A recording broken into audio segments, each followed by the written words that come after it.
Muito bem, hoje nós vamos falar em Mateus capítulo 5, versículo 9. Felizes são os pacificadores. Felizes são os pacificadores. Mateus capítulo 5, versículo 9.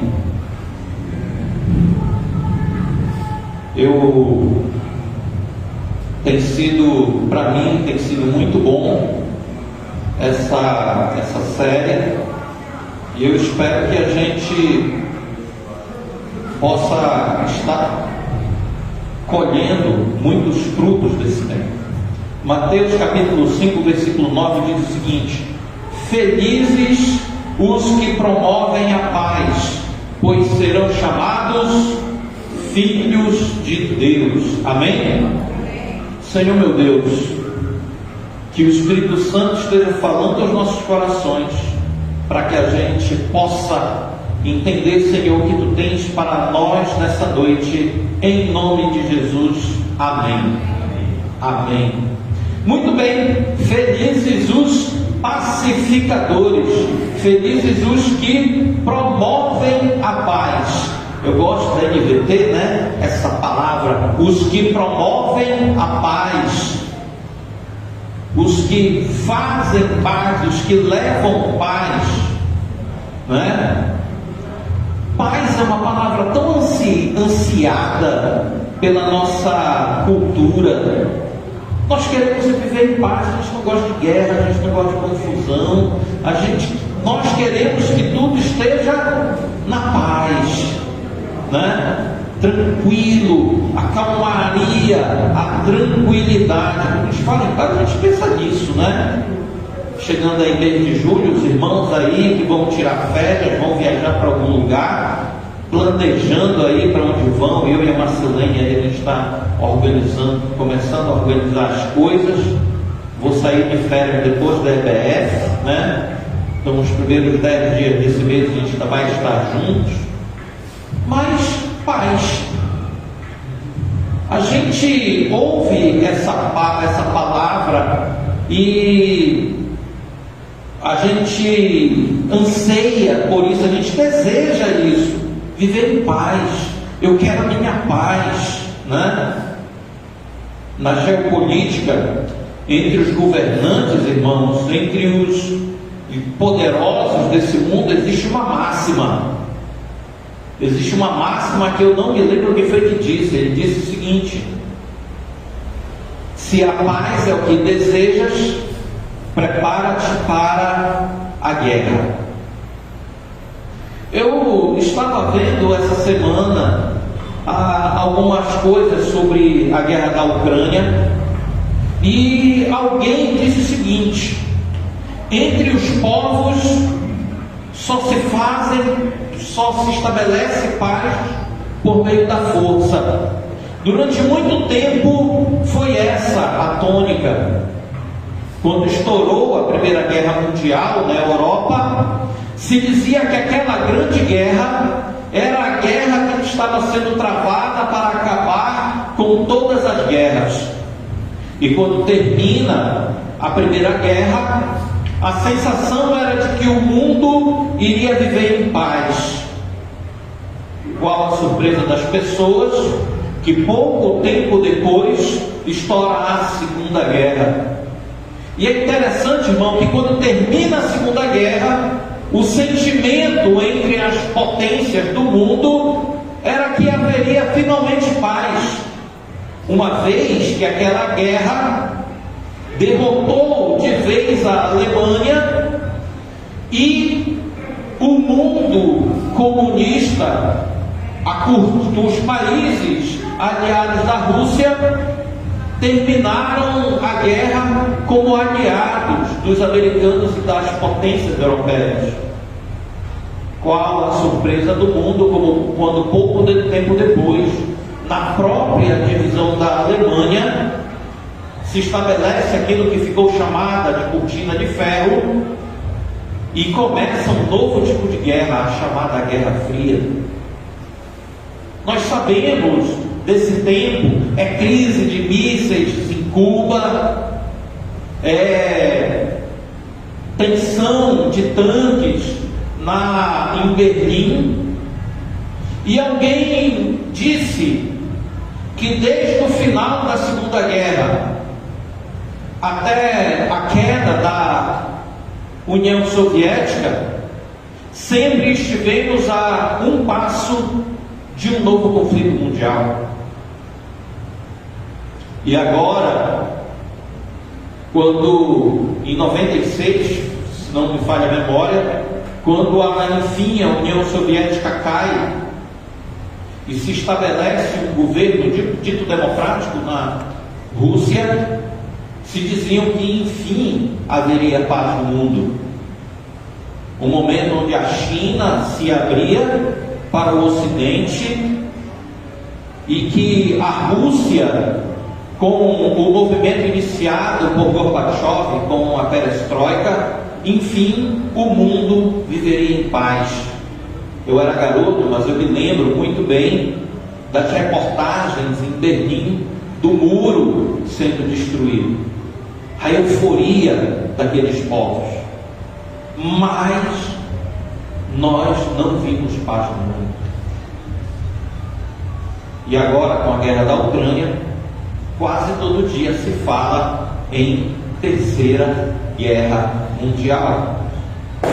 Irmãos, não só pelas guerras no mundo, mas também você se senta na frente da televisão e você encontra guerra, conflito na nossa sociedade, no nosso país, nos países vizinhos nossos, e a gente pensa: que paz é essa? Que paz é essa que os poetas desejam, que os cantores cantam, que os hinos das nações exaltam, mas nós nunca conseguimos realmente viver em paz. Não só essa paz entre os povos, mas a paz entre seres humanos. Quantas pessoas que você conhece que vivem em constante conflito? Quantas pessoas que você conhece que parece que não tem um único dia de paz, um único dia de tranquilidade? Todo o tempo deles é uma tempestade de lutas contra, muitas vezes, os colegas de trabalho, às vezes contra os clientes, seus próprios clientes, às vezes dentro de suas próprias casas, com os seus vizinhos, e em tantas outras, tantos outros conflitos que você pode imaginar. Que paz é essa? Que nós sentamos na frente da TV e nós não a encontramos, que quando nós abrimos os nossos dispositivos smart e vamos ver as notícias, encontramos conflito a todo tempo. Briga, dissensão, desentendimento, conflito entre irmãos, entre iguais, conflito todo o tempo, e o mundo não consegue experimentar paz. Alguém disse que no século XX, do final do século XX até a presente data, houveram mais guerras no mundo do que na história da humanidade toda. Que paz é essa? Eu lembro de uma música do Resgate, onde o Zé Bruno escreve: que paz é essa que se arma para a guerra? Que paz é essa que o mundo dá? Jesus Cristo nos diz uma coisa: deixo a vocês a minha paz, e a minha paz eu dou a vocês, não como a paz do mundo. Então, irmãos, a gente encontra essa constante de conflito esse que não começa de uma hora para outra em nossa história humana. Começa no jardim. Depois do primeiro pecado, O segundo pecado que se comete é a discórdia, é a desunião. Começa a guerra entre o homem e Deus. Quando o Senhor Deus entra no jardim, procura por Adão. Adão escondido diz que ele estava nu. Quando Deus pergunta a Adão: quem te fez saber que você estava nu? Adão trata logo de jogar a culpa em Deus. A mulher que tu me deste. Ele joga logo a culpa em dois: em Deus e na mulher. A mulher que tu me deste. Ali já começa um conflito entre nós, seres humanos. A nossa ruína e também o início da nossa busca por paz, que até agora a humanidade se nega a encontrar. A paz que sistematicamente os homens se negam a abraçar. A paz tão ansiada, mas pouco buscada e muito pouco encontrada fora de Jesus Cristo. Ao ponto que fazemos guerras pela paz e até matamos pela paz. Nós devemos entender, irmãos, primeiramente, que paz não é isso que o mundo considera. Quando Jesus, no Sermão do Monte, ele começa a expressar e apresentar ao ser humano: ouviste o que foi dito aos antigos, eu porém vos digo. Ele começa a apresentar ali a nossa destruição, as nossas contradições, as nossas falhas em querer encontrar uma paz ao nosso próprio modo. Que quando ele fala sobre o homicídio, ele diz que é homicida aquele que até se irá contra o seu irmão, e mesmo xingar o seu irmão de tolo já é um homicídio. Quando no nosso olhar a paz é simplesmente não ter confusão, Jesus Cristo nos apresenta que a paz é algo que vai muito mais além, muito mais profundo, é muito mais escondido no ser humano do que simplesmente a inércia da tranquilidade. Paz é algo que o ser humano só vai conhecer quando se encontrar com o seu Criador. E aqui, Jesus nos descrevendo o modo de vida, de como deveriam ser reconhecidos seus discípulos, ele diz que os seus discípulos, os pacificadores, seriam reconhecidos e chamados de filhos de Deus. São estes o que promovem a paz, são estes os verdadeiros pacificadores, são estes os filhos de Deus. Amém? Queridos, nós não precisamos buscar em algum dicionário o significado dessa palavra, etimologia, raiz, uso, ou seja lá o que for. Paz, nós sabemos muito bem o que é paz. Nós não precisamos de maiores artifícios para entender o que é essa palavra. E para definir o que é um pacificador, nós sabemos muito bem o que é um pacificador. Alguém que apazigua, alguém que promove a paz, alguém que promove a concórdia e o entendimento. Nós sabemos muito bem o que são essas duas coisas. Nós sabemos reconhecer um pacificador e sabemos, pelo menos em teoria, o que é paz. Irmãos, nesse texto, um pacificador não é simplesmente alguém pacífico, não é simplesmente alguém que quer ficar quieto, sabe, aquela máxima popular, não mexe com quem está quieto, não provoca quem está quieto, né? A ideia aqui de alguém pacificador não é alguém que simplesmente quer o seu sossego. É alguém, quando nós usamos esse termo pacificador, é alguém que trabalha pela paz. Tanto que na NVT foi acrescentado os que promovem a paz, os que trabalham pela paz. Que paz é essa? É uma paz que nós só encontramos em Deus. É a tranquilidade de quem entendeu o real sentido da vida. Essa é a paz que Jesus Cristo está falando.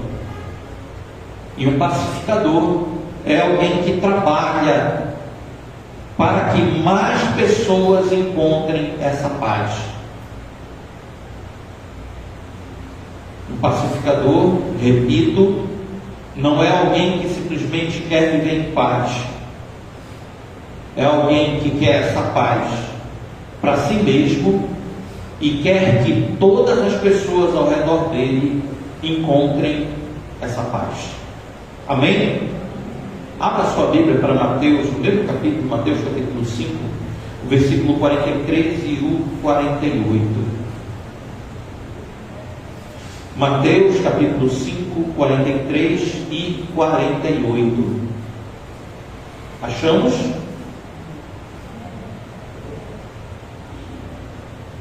Olha o que diz, versículo 43 do capítulo 5 de Mateus: vocês ouviram que foi dito, ame o seu próximo e odeie o seu inimigo. Que mandamento bom esse, facinho, né? Beleza, é muito fácil, não precisa nem de esforço nenhum. Os antigos diziam, os religiosos diziam, ame o seu próximo e odeie o seu inimigo. É muito fácil odiar, ter raiva, querer o mal do outro, principalmente se o outro é uma pessoa que nos provoca, uma pessoa que nos prejudica, o proto-rival, a figura daquela pessoa que nos é rival a todo tempo, o nosso antagonista. É fácil odiar essas pessoas, é ou não é verdade? Rapaz, tem uma coisa fácil que o ser humano sabe fazer, é odiar. Se não fosse tão fácil, não era tão fácil ter uma briga de duas torcidas por causa de dois times perna de pau de futebol. Irmão, eu vou dizer um negócio para vocês. É uma coisa que eu gostei muito: futebol. Parar na frente da TV, assistir um jogo de futebol. Mas, como o meu pai acabou me contaminando com o gosto pelo Fluminense, lá no final da década de 90, lá por 95, 96, 97, foi a tragédia do Fluminense, né? O Fluminense caiu para a terceira divisão, foi trazido à força para a primeira divisão. A gente nunca pagou aquela segunda divisão que o Fluminense tinha que ter passado em 97, se não me engano, 98. E aquilo ali me deu tanto desgosto que eu larguei. Gente, eu tinha pôster de futebol, eu tinha recorte de jornal, tinha um bocado de coisa. E eu larguei, eu falei, não quero mais nem saber desse negócio. Eu continuo gostando do Fluminense, eu gosto das camisas do Fluminense, mas não sou mais torcedor. E hoje em dia eu acho tão absurdo dois homens se engalfinharem por causa do time de futebol, que não vejo sentido. Mas menos sentido me faz ainda de ver pessoas que vivem em guerra. Às vezes guerra consigo mesmo, às vezes guerra com seu próprio semelhante. E quando nós ouvimos isso, ouvimos no versículo 43 do capítulo 5 de Mateus, vocês ouviram que foi dito: ame seu próximo e odeie o seu inimigo. Quando nós nos entrincheiramos, irmãos, seja por causa de um clube de futebol, seja por causa de uma disputa de vizinho, seja por causa qualquer que seja a razão, é muito fácil cumprir o mandamento dos antigos religiosos judeus: odeie o seu inimigo. Versículo 44, Jesus nos dá uma tapa na cara. Eu, porém, vos digo: amem os seus inimigos e orem por quem os persegue. Às vezes é fácil orar por quem persegue, né? É fácil orar pela pessoa que está nos perseguindo. Senhor, faz justiça, Senhor. Senhor, pesa a mão sobre ele, Senhor. Senhor, ele está me humilhando, Jesus.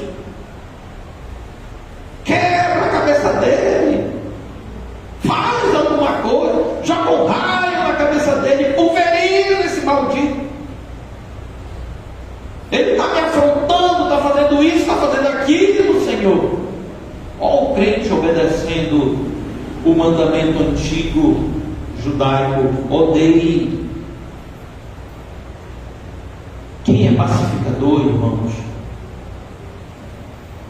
Quem é um pacificador se dá de cara com esse versículo 44 e descobre uma coisa: que quando Jesus diz orem por quem os persegue, ele está dizendo com todas as letras: ame. Porque quando a gente ora por alguém, a gente não ora para que a pessoa seja castigada. Quando a gente ora, a gente não quer que Deus venha sobre essa pessoa como um carrasco. Quando nós oramos pelos nossos inimigos, o desejo, pelo menos o desejo sincero, é o desejo pelo bem, é o desejo de amor. Eu nunca vi ninguém orar de verdade desejando mal. Nem é uma oração isso. É outra coisa. É rogar praga, é rogar maldição. Isso não é uma oração. Porque nós somos chamados a amar. Por isso que quando Jesus diz ame o seu próximo, o que vem depois é, quando ele fala ame seus inimigos, ele inclui a oração. Interceda pela pessoa que está lhe fazendo mal. Construa a paz dele com Deus.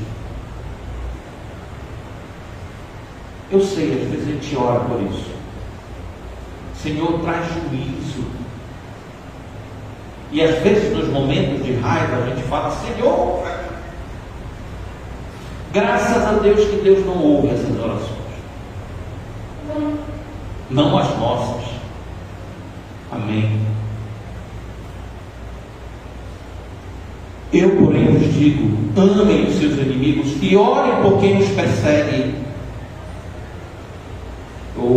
Lá onde a gente trabalhava, onde eu trabalhava, a gente tinha uma piada interna que quando alguém prejudicava a gente falava assim: não quero mal dele não, só quero que a mãe dele fique careca. A gente brincava, né? Quando a gente ia fazer uma entrega e o cliente lá era um mau cliente, recebia a gente mal, né? A gente chegava lá na empresa reclamando: aí o que foi? O cara lá, aquele cara grosso, tudo mais e tal.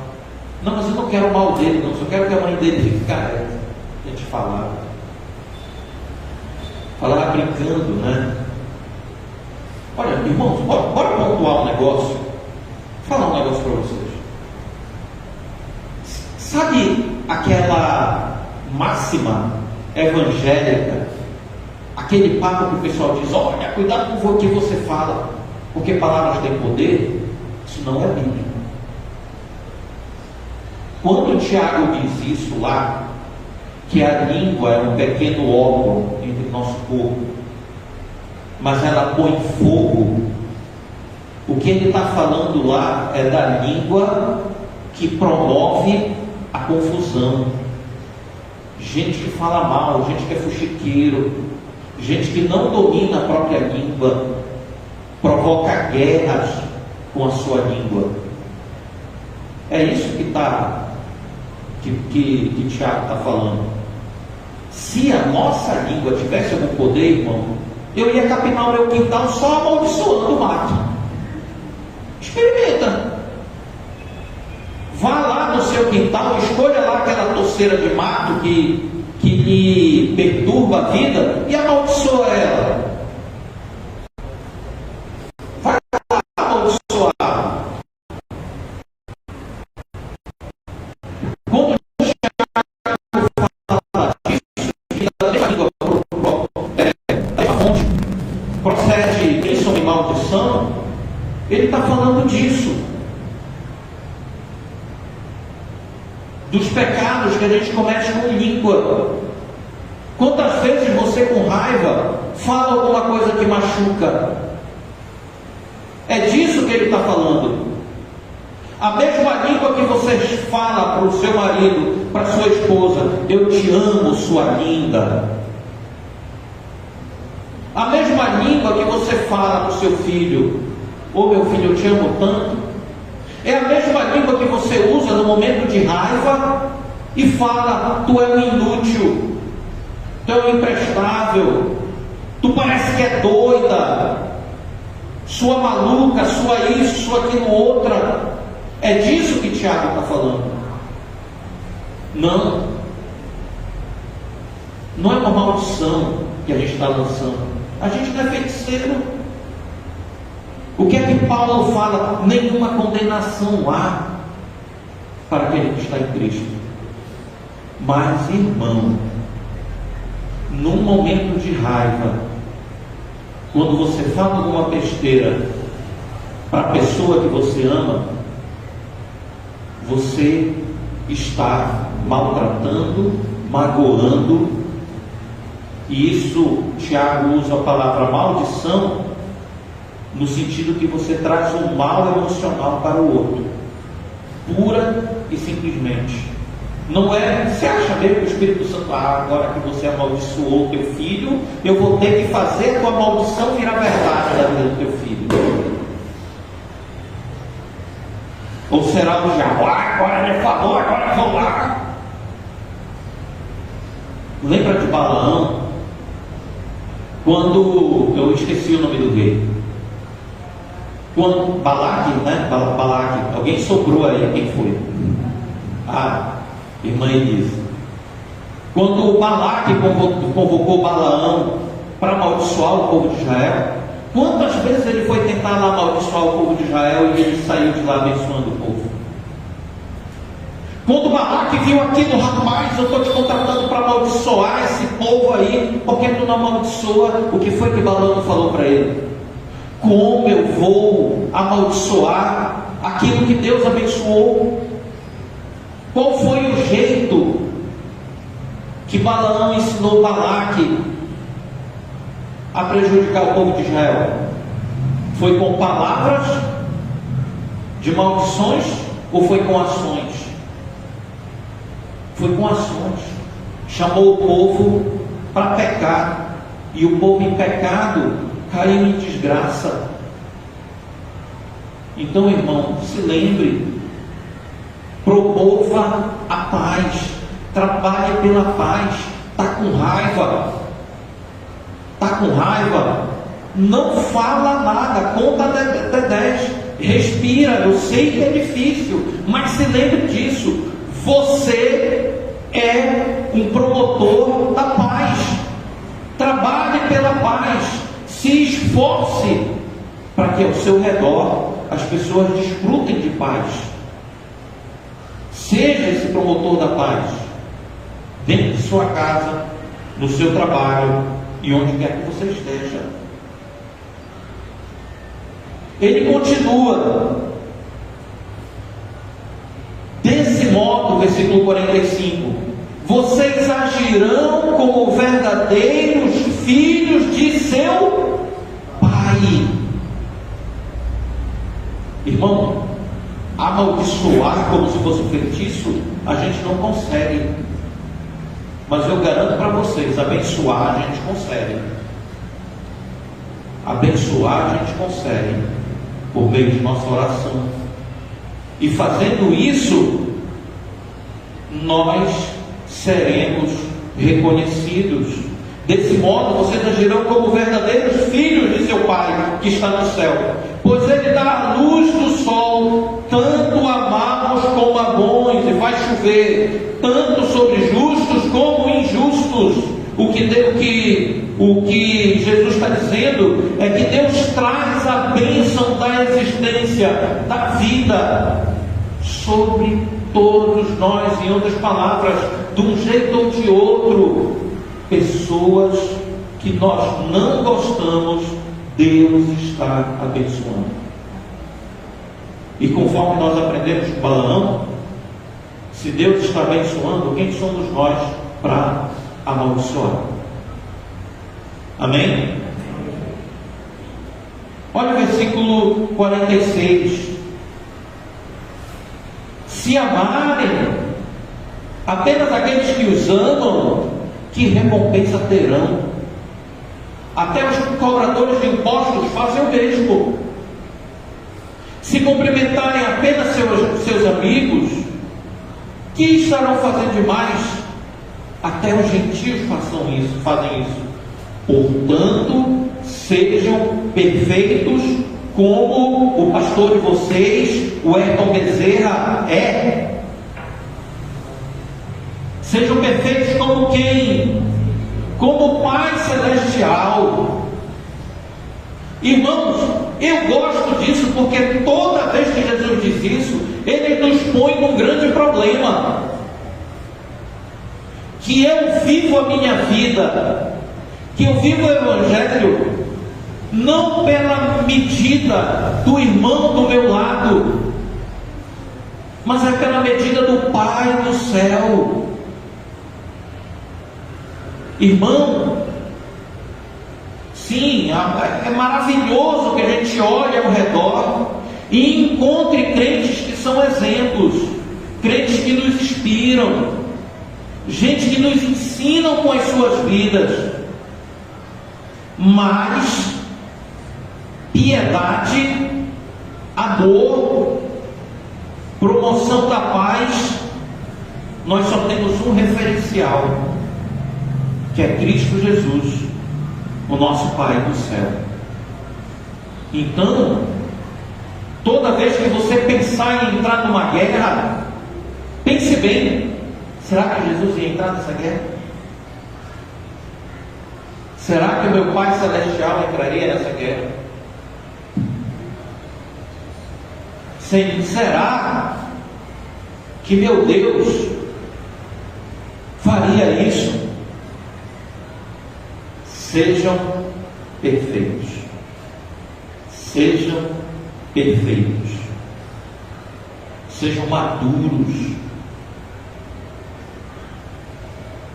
Sejam gente adulta, em outras palavras.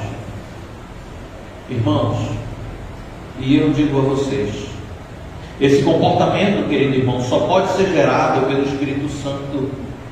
A ideia aqui do contexto é de alguém que está acima moralmente do outro, mas ainda assim se põe abaixo do seu detrator, de quem o está agredindo, de quem o está prejudicando.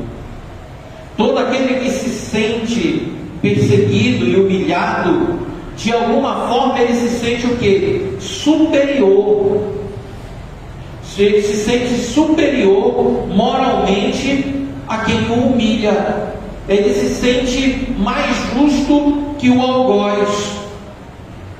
Porque o primeiro sentimento que nós sentimos nisso é o sentimento da injustiça. É o sentimento do eu não mereço isso. E de fato a gente não merece muitas vezes o mal que vem sobre nós. Mas Jesus encerra no versículo 44, no 48: sejam perfeitos, como perfeito é o Pai. Aqui temos alguém que tem inimigos, mas ao invés de sucumbir ao desejo da autojustiça, o desejo da vingança, ele resolve amar. Eu não sei, pensa aí na vida de vocês. Vocês têm inimigos? Desafetos? Tem gente que faz isso, né? Não, pastor, de inimigo eu não tenho, mas eu tenho uns desafetos. Gente que eu não gosto, gente que eu não quero estar perto. Aí tem até aquele crente, pastor, o santo dele não bate com o meu, é o crente macumbeiro. O santo dele não bateu com o meu, pastor. Ô irmão, o que é isso? É macumba? Até porque crente não faz macumba, ele faz boa cumba, né? Porque crente não vai fazer mal, né? Vai fazer o bem, então ele faz o boa cumba ao crente. Piada de lado, irmão. Nós não temos o direito de termos desafeto, de termos gente com raivinha da gente. Nós não temos o direito, irmãos, de experimentar a raiva pela outra pessoa. É difícil, eu sei. Mas esse sentimento, irmão, só é produzido pelo Espírito Santo que habita em nós. Vire algumas Romanos capítulo 12.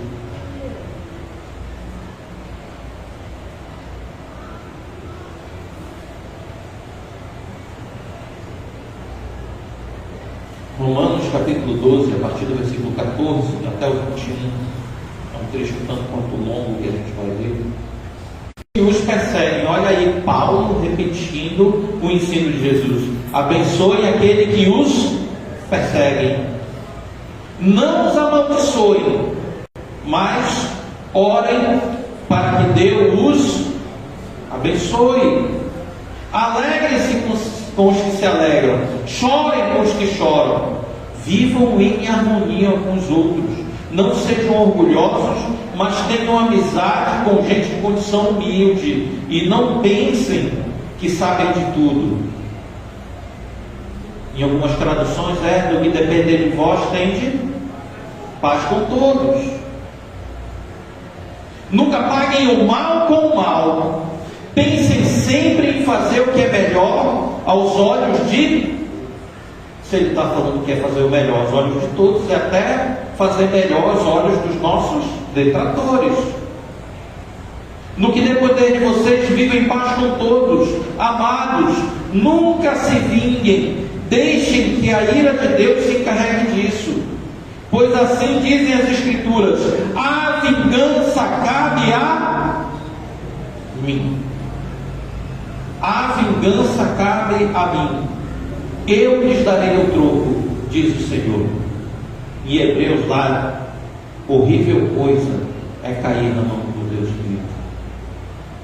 Por isso é interessante a gente orar pelo que nos perseguem, porque horrível coisa é receber o troco da mão de Deus. Mas aí tem crente que quando vê o outro lá sofrendo, ele Deus deu o troco. Deus abençoou, Deus pesou a mão. Ó, que maravilha, Deus me fez justiça. E eu encontro aqui, irmãos, nas entrelinhas, que esse não deve ser o nosso desejo, porque o nosso desejo é pela paz dele com Deus e paz dele com a gente. O nosso desejo é que tais pessoas experimentem a paz, cheguem ao ponto de paz, encontrem a paz com Deus e a paz consigo mesmo e a paz conosco. Por isso a necessidade de orar por quem nos persegue. Nunca se vinguem, deixem que a ira de Deus se encarregue disso. A vingança cabe a mim.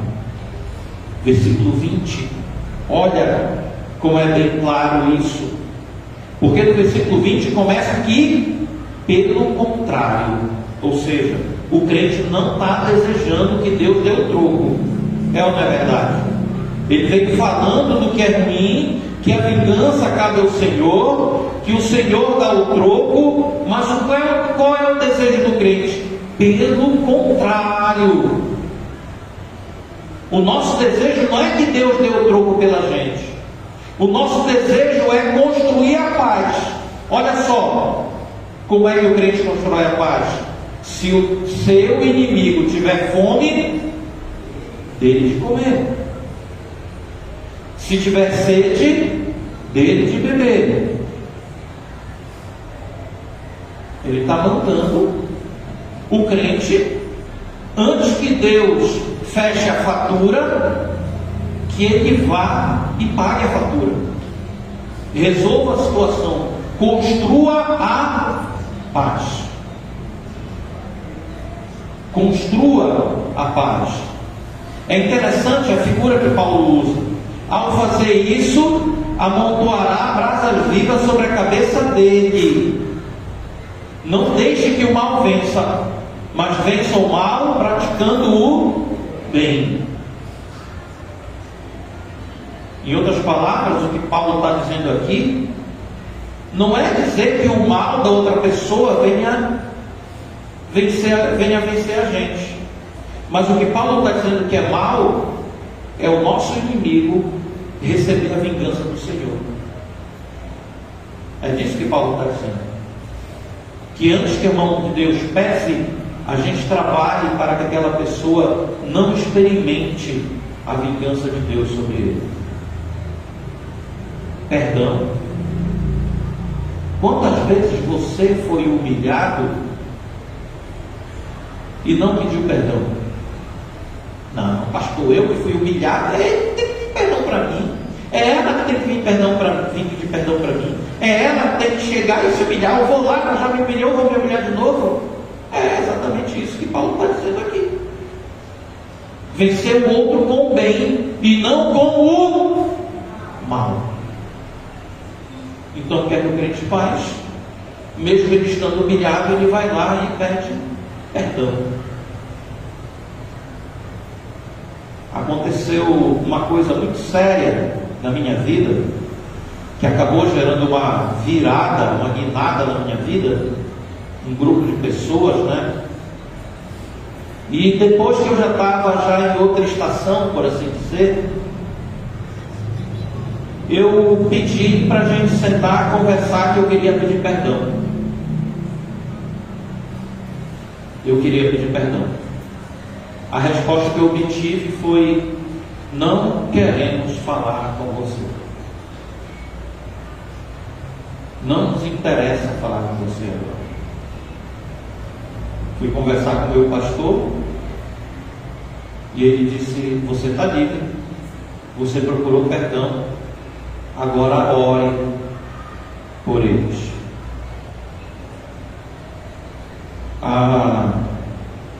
Às vezes é difícil a gente construir isso, mas quando Paulo fala de amontoar brasas vivas sobre a cabeça, né? Ele usa uma palavra bem interessante aqui. Deixa eu ler a minha anotação aqui.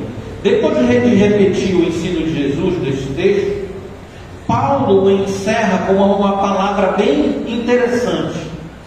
Qual é a palavra que ele usa? Vença.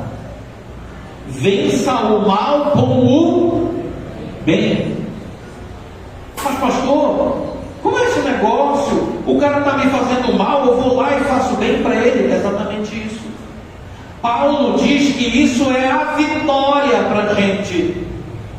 Paulo, ele usa a palavra vencer, ganhar. Você ganha uma briga quando você se humilha e você pede perdão, mesmo que você seja a parte afetada. Lembra do exemplo que temos em Jesus na cruz? Lembra do que Jesus disse? Seja perfeito como o vosso Pai do céu. Como podemos vencer se o ensino é o contrário ao que, humanamente falando, nos parece contraditório? Tal atitude, pastor, é contraditório. Isso se refere a essa ideia do amontoar brasas vivas na cabeça, se refere a um costume antigo dos egípcios. O que acontecia? Uma pessoa que quisesse demonstrar público arrependimento, ele enchia uma panela com brasas, fazia um braseiro dentro da panela e colocava aquela panela sobre a sua própria cabeça e saía andando pela cidade demonstrando o seu arrependimento. As brasas simbolizavam a dor ardente de sua vergonha e culpa. Quando cristãos ajudam seus inimigos com amabilidade, esse procedimento causa uma vergonha para essas pessoas, pelo seu ódio e animosidade. No que depender de vocês, vivam em paz. Paulo está tirando o peso da nossa costa. No que depender de vocês, vivam em paz. Não carregue um peso que você não tem que carregar. Se desfaça, não carregue a ira, não carregue a raiva. É assim que um promotor da paz trabalha. Haverá momentos que a paz de nossa parte não será possível. Haverá momentos que simplesmente por causa do Evangelho seremos perseguidos. Nessas horas devemos nos lembrar que a vingança pertence ao Senhor. Por isso não devemos nos preocupar e, muito pelo contrário, devemos nos alegrar. Abra sua Bíblia para Filipenses capítulo 4, do versículo 4 até o 7.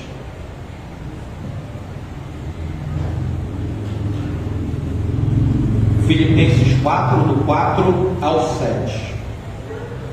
Achamos? Olha o que diz: alegrem-se sempre no Senhor. Repito, alegrem-se. Que todos vejam que vocês são amáveis, e tudo o que fazem, lembrem-se de que o Senhor virá em breve. Não vivam preocupados com coisa alguma. Em vez disso, orem a Deus pedindo aquilo que precisam e agradecendo-lhe por tudo que Ele já fez. Então vocês experimentarão o quê? A paz. Então vocês experimentarão a paz de Deus, que excede todo entendimento, e que guardará seu coração e sua mente em Cristo Jesus. Irmão, enquanto você não fizer isso, enquanto você não abrir seu coração para experimentar essa paz de Deus, você vai se alimentar de ódio. Enquanto você não estiver disposto a colocar todas as suas cargas no Senhor e se alegrar nele, você vai viver frustrado, zangado, ardendo de ódio por meio mundo. Mas, irmãos, repito o que Jesus Cristo disse no capítulo 5 de Mateus: sejam perfeitos como o Pai do céu de vocês é perfeito.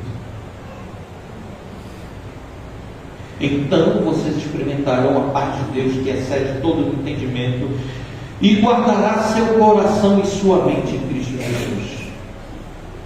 Amém? Que versículo poderoso, que versículo lindo.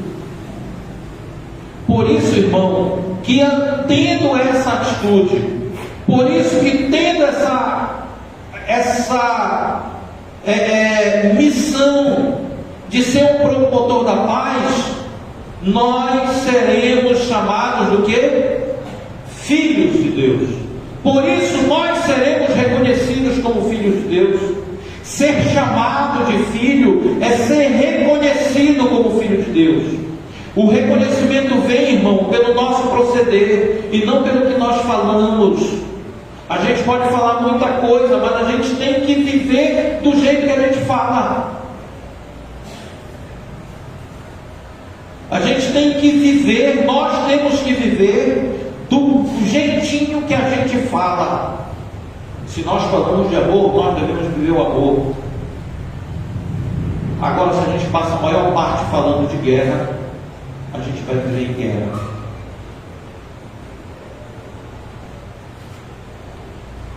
Ser reconhecido como filho de Deus não é fruto de um discurso ou de simples palavras. É fruto de um meio de vida. Você sabe como é um peregrino, um estrangeiro que está fora da sua terra? Ele só precisa abrir a boca para você reconhecer que não é brasileiro. Ele age de um jeito diferente. Ele se veste de um jeito diferente. Quando eu era garoto e nós íamos para o retiro, e geralmente no retiro estavam os jovens americanos lá que vinham fazer missão aqui no Brasil, e eu achava estranho que aquele bando de jovem de calça jeans e camisa para dentro, né? Aquelas camisa para dentro, e a gente brasileiro lá, camisa para fora, a gente andando de chinela por lá e os gringos tudo de tênisinho, botinha. Não precisava falar nada, a gente olhava e já sabia que era gringo. Não era nem pelo falar ou pela aparência dele, só pelo modo de vestir. E você já teve essa experiência de estar lá pelo Ver o Peso e ver um bando de turistas? Estão passeando, que nem muitos brasileiros ali no Ver o Peso. Mas o jeito de vestir, até o jeito de andar, o jeito de olhar as coisas é diferente. Tem que ser a mesma coisa conosco. Os filhos de Deus têm que ser reconhecidos pelo modo como eles vivem. Abra lá para João 13:34. João 13, Evangelho de João, capítulo 13, versículo 34 ao 35 e 35. Achamos? Amém? Olha aí o que diz: por isso, agora eu lhes dou o quê? Um novo mandamento. E qual é esse novo mandamento? Amem uns aos outros, assim como. Qual é o modo que nós devemos amar o outro? Assim como eu vos amei. Vocês devem amar uns aos outros. Seu amor uns pelos outros provará ao mundo que são o quê? Meus discípulos. Notem aí Jesus dizendo que o discípulo será reconhecido não pelo que fala, mas pelo jeito que ele vive. Essa é a chave, irmão, para ser um pacificador. Essa é a chave para você ser reconhecido como um pacificador. Esteja disposto a amar. Amar o seu próximo. E quem é o seu próximo? É todo ser humano que está perto de você, querido.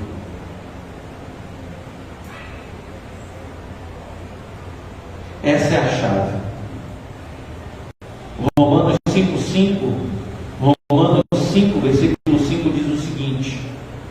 Abra sua Bíblia e é um versículo bom para você marcar. Romanos 5, versículo 5. Essa esperança não nos decepcionará, pois sabemos quanto Deus nos ama, uma vez que Ele nos deu o Espírito Santo para encher o coração com seu amor. Se você recebeu o Espírito Santo dentro do seu coração, isso não deve ser difícil para você. Amar. Amar não é uma dificuldade para o crente que tem o Espírito Santo dentro do seu coração. O crente verdadeiro, o crente de verdade. Isso não deveria ser difícil para nós, pois o Santo nos deu o seu Espírito. Compreender que essa ferramenta nos equipa, nos habilita a viver como pacificador, a viver como um promotor da paz, nos faria, irmãos, entender a nossa missão.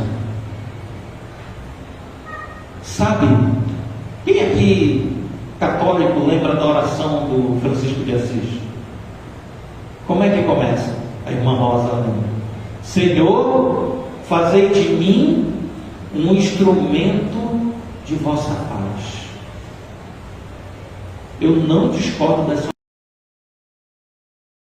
das frases que ali estão, até porque eu considero o Francisco de Assis um homem crente. Quem dera que todo cristão fosse um pouquinho parecido mais com um Francisco de Assis. Ali era um homem crente. Ah, pastor, ele era católico. O Deus encheu o seu coração com o seu amor através do Espírito Santo para que você seja um instrumento da paz dele, onde você estiver. O Espírito Santo nos habilita a viver a pacificação em nossa vida, mas carecemos de nos desfazer do nosso egocentrismo. Nós ficamos resistindo, irmão, nos desfazer do velho homem. Por isso, as nossas mazelas. Tirar o eu da parada e colocar Jesus no centro, para experimentar a paz que Ele tem a nos dar. Afinal, temos o Espírito Santo. Deixa o Espírito Santo agir na sua vida, para você experimentar a paz. Se Ele nos deu o Espírito Santo, irmãos, e nos encheu o coração de paz, o que é que está faltando para os crentes desse país, para os crentes dessa comunidade, desse estado, dessa cidade, tomarem posse dessa bênção? Está aí uma bênção que a gente tem que falar. Toma posse, varão. Toma posse disso, crente. O Espírito Santo te habilita, porque Ele enche o nosso coração com o seu amor. E por último, irmãos, João capítulo 14, versículo 27. Abra lá a sua Bíblia para João capítulo 14, versículo 27.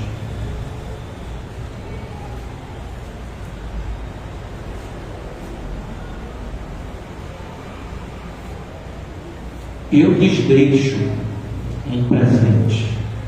Eu gosto da NVT porque ela põe essas palavras aí que dão um colorido para o texto. Eu lhes deixo um presente Jesus deixou para nós. Qual é esse presente? A minha paz, a minha plena paz. Eu lhes deixo um presente, a minha plena paz. Essa paz que eu lhes dou é um presente que o mundo não pode dar. Portanto, não se aflijam, nem tenham medo. Querida irmã, querido irmão, não tenha medo. Aproxime-se do Senhor Jesus. Abra seu coração para o Espírito Santo lhe movimentar a experimentar a verdadeira paz de Deus, para que você leve a paz de Deus ao seu redor. Amém? Irmãos,